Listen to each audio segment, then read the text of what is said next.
Eu vou ler aqui, antes de eu falar aí da lição de número 3, divisão dos livros da Bíblia.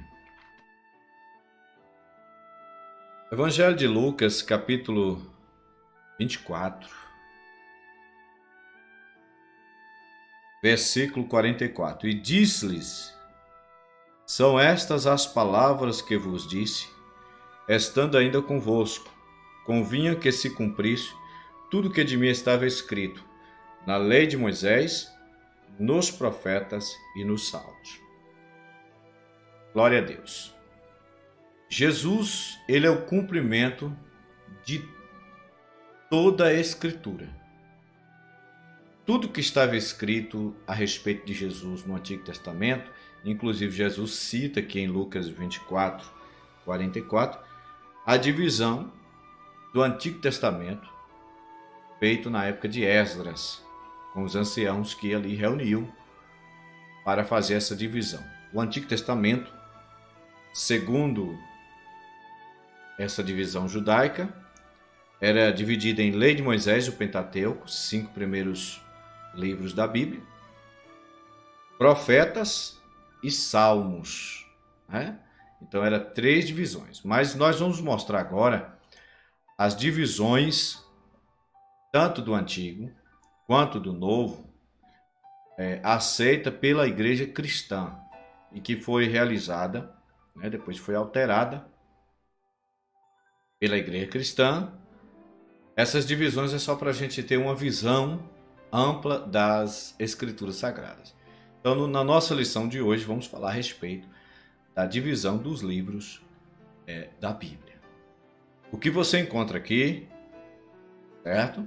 Por exemplo, Antigo Testamento, Novo Testamento. Essas divisões foi feita.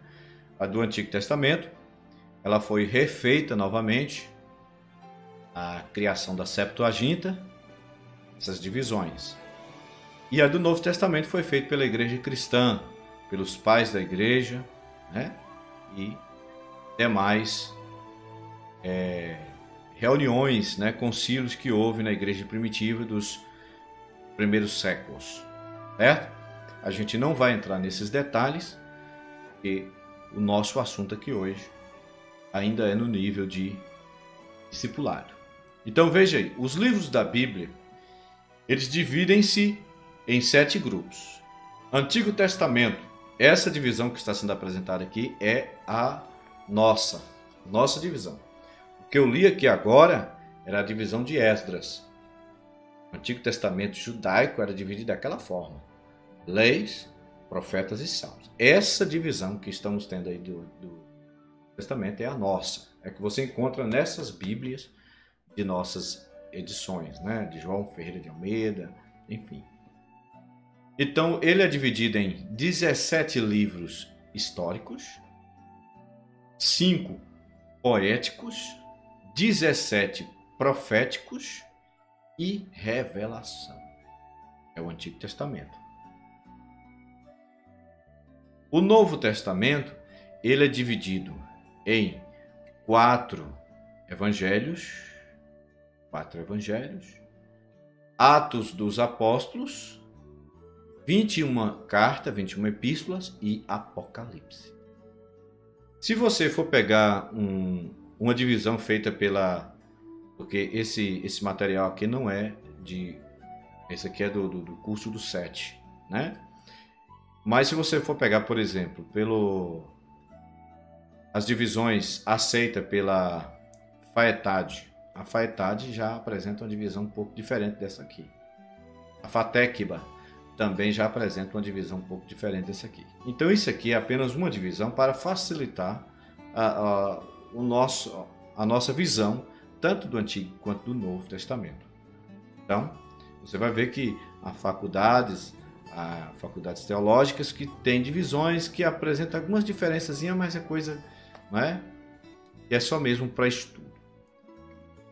O que os livros históricos falam? Os livros históricos, eles falam da elevação e a queda da nação hebraica. Os livros poéticos falam da literatura da Idade Áurea, né, da nação, a idade brilhante da nação hebraica. Os livros proféticos, eles falam de quê? Eles falam da literatura dos dias tenebrosos da nação. Os evangelhos falam do homem produzido pela nação. O livro de Atos fala do seu reinado, começou entre todas as nações, o reinado de Cristo, né? As epístolas, as cartas, seus ensinos e princípios, reino de Cristo. E Apocalipse, previsão de seu domínio universal. Apocalipse fala das últimas coisas do domínio universal. Então, o Antigo Testamento hebraico contém exatamente os mesmos livros do Antigo Testamento de uma Bíblia em português, mas colocados em ordem diferentes. É o que eu acabei de falar, né? O hebraico contém lei, que nós lemos em Lucas 24, que são 5 livros do Pentateuco, que é Gênesis, Êxodo, Levítico, Números, Deuteronômio. É chamado de Pentateuco, que entre os muçulmanos e os rabinos, eles chamam de Torá, né? A Torá, isso.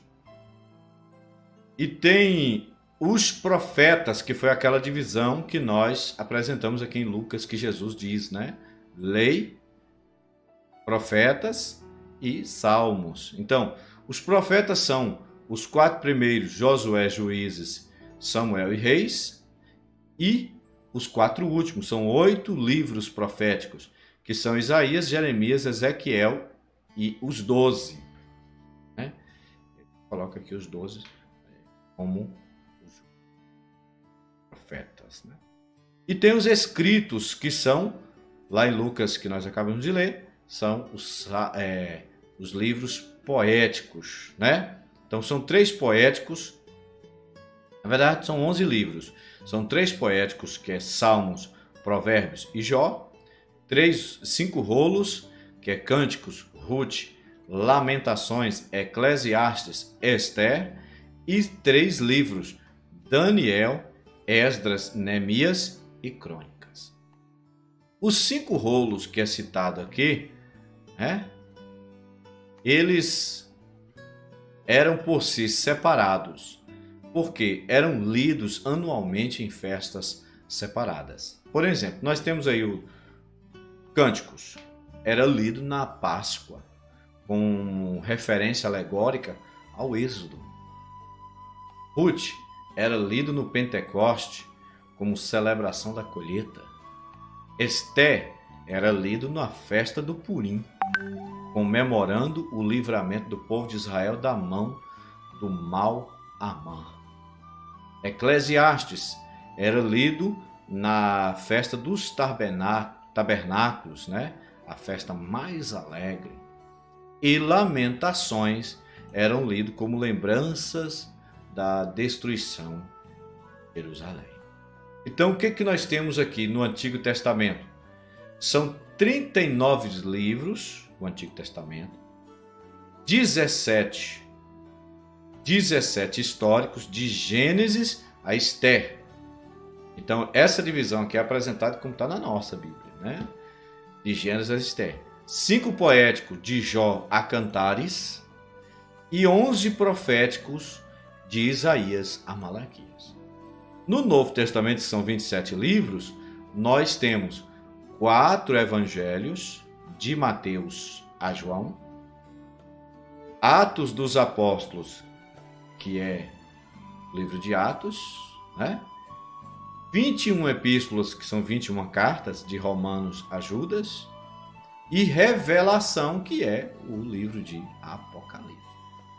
Então, como é que cada livro da Bíblia tá? Qual é o assunto, né? Qual é o assunto dominante em cada livro da Bíblia? Aqui nesse manual você vê aí o assunto dominante, que é o assunto principal do que fala cada livro da Bíblia. Então vamos ver o que fala cada livro da Bíblia. Qual é o assunto principal de Gênesis? Gênesis fala da fundação da nação hebraica. Êxodo fala do concerto com a nação hebraica. Levítico fala das leis da nação hebraica. Números fala das viagens para a terra prometida, a viagem para a terra prometida. Deuteronômio fala das leis da nação hebraica. Josué fala da conquista de Canaã. Juízes fala dos primeiros 300 anos na terra prometida. Ruth, o livro de Ruth fala dos primórdios da família messiânica de Davi. Primeiro livro de Samuel também fala da organização do reino. Segundo livro de Samuel fala do reinado de Davi. Primeiro livro de Reis fala da divisão do reino. Segundo livro de Reis mostra a história do reino dividido. Primeiro livro de Crônicas fala do reinado de Davi. Segundo livro de Crônicas mostra a história do reino do sul. Esdras fala da volta do cativeiro. Neemias fala da reconstrução de Jerusalém. Esther fala de Israel escapando do extermínio. E Jó fala do problema do sofrimento. Inclusive é o tema da nossa próxima lição agora a respeito disso. Salmos fala do inário nacional de Israel. Provérbios fala da sabedoria de Salomão. Eclesiastes fala da vaidade da vida terrena. Cântico dos Cânticos é uma glorificação do amor conjugal. Isaías fala do profeta messiânico. Mostra o profeta messiânico. Jeremias, o último esforço para salvar Jerusalém. Lamentações de Jeremias é um canto fúnebre sobre a desolação de Jerusalém. Ezequiel, saberão que eu sou Deus. E Daniel é o profeta em Babilônia. Depois vem Oséias mostra a apostasia e Israel. Joel fala da profecia sobre o derramar do Espírito Santo, que é tão mencionado nas igrejas pentecostais. Amós mostra o governo de Davi final e universal, esse governo que um dia vai ser restaurado na terra. Obadias fala da destruição de Edom. Jonas mostra um recado de misericórdia para Nínive. Mensagem profunda. Miqueias fala de Belém, será o berço do Messias, e de fato foi o berço onde Jesus nasceu. Naum fala da destruição de Nínive. Abacuque fala sobre o justo viverá pela fé. Sofonias fala do advento de uma linhagem pura. E Ageu fala da reconstrução do templo. Zacarias fala da reconstrução do templo também. E Malaquias mostra a última mensagem a um povo desobediente. Aí vem o Novo Testamento. Mateus mostra Jesus o Messias. Marcos apresenta Jesus o maravilhoso. Lucas apresenta Jesus o Filho do Homem. João apresenta Jesus como o Filho de Deus. Atos dos Apóstolos fala da formação da igreja. Romanos fala da natureza da obra de Cristo. Primeira carta de Paulo aos Coríntios fala das várias desordens na igreja. Segunda carta de Paulo aos Coríntios fala de Paulo defendendo o seu apostolado. Gálatas fala sobre esse assunto. Pela graça somos salvos e não pela lei. Efésios mostra a unidade da igreja. Filipenses apresenta uma mensagem, uma epístola missionária, uma carta missionária. Colossenses fala da deidade de Jesus.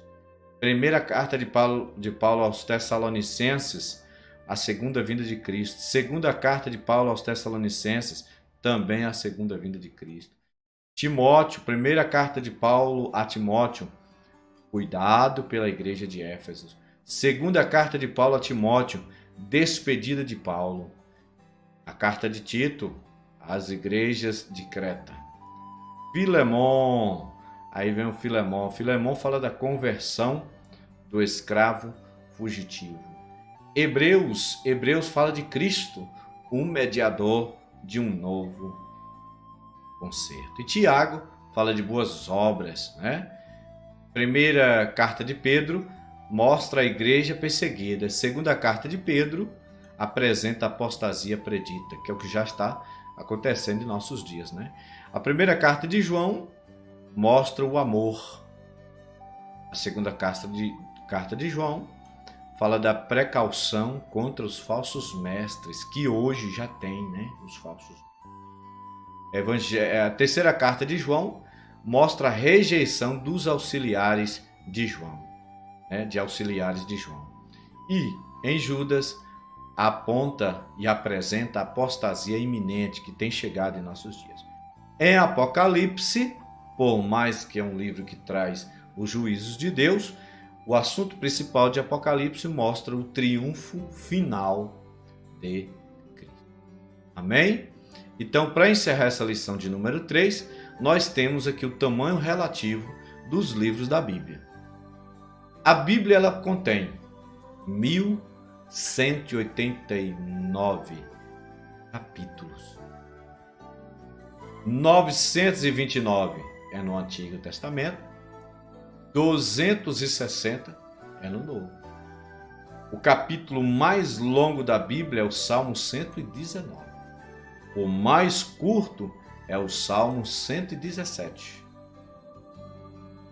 O verso mais longo da Bíblia é Esther 8:9.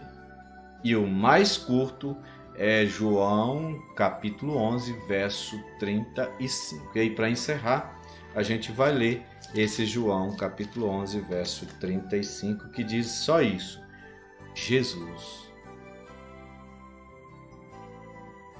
hoje tem visto você assim como ele sentiu.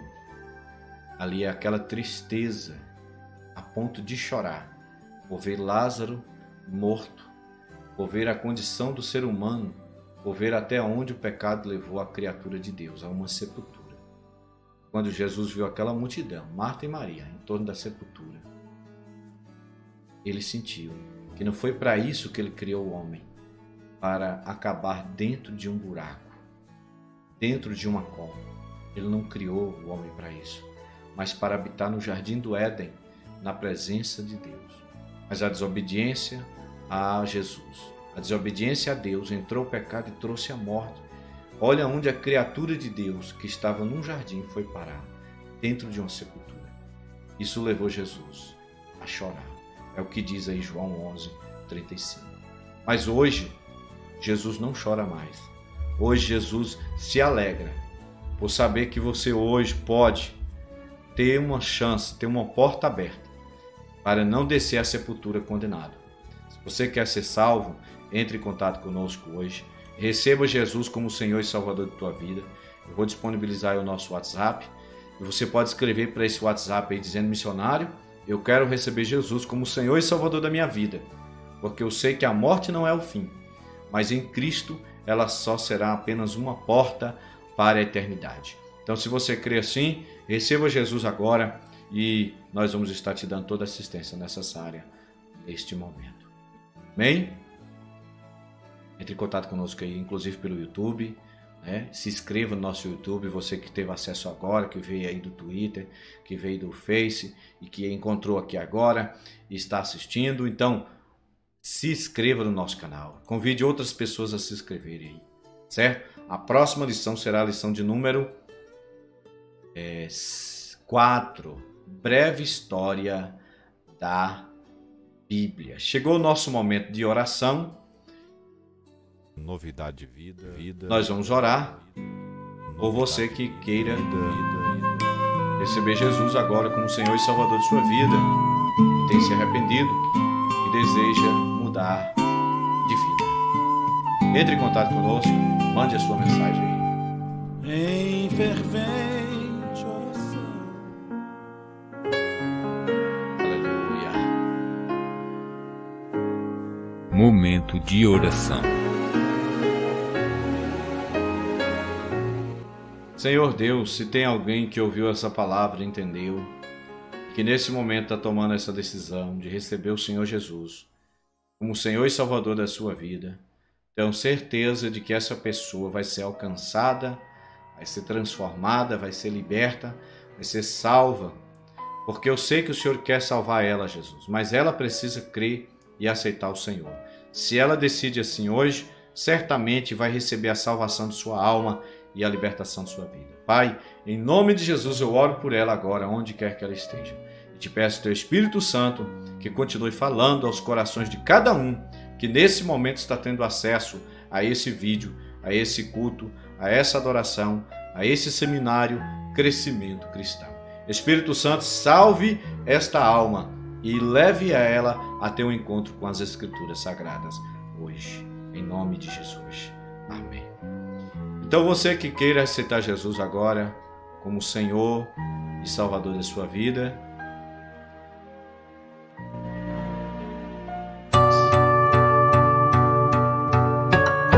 você deve entrar em contato conosco, o nosso WhatsApp está aí na tela, dizendo: missionário, eu entendi a mensagem, eu sei que a Bíblia é a verdade, ela é a palavra de Deus, eu sei que Jesus é a palavra eterna. É Ele que pode trazer sentido à minha vida, salvação.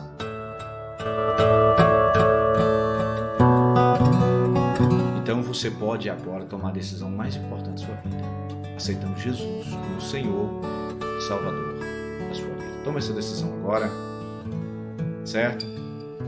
Nós já vamos encerrar.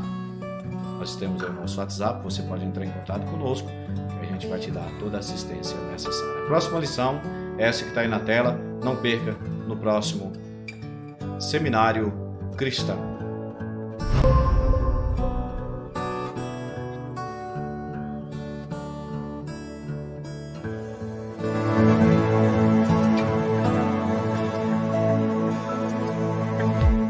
Fomos, pois, sepultados com ele pelo batismo na morte, para que, como Cristo foi ressuscitado dentre os mortos pela glória do Pai, assim andemos nós também em novidade de vida. Romanos 6, verso 4. Novidade de vida, vida.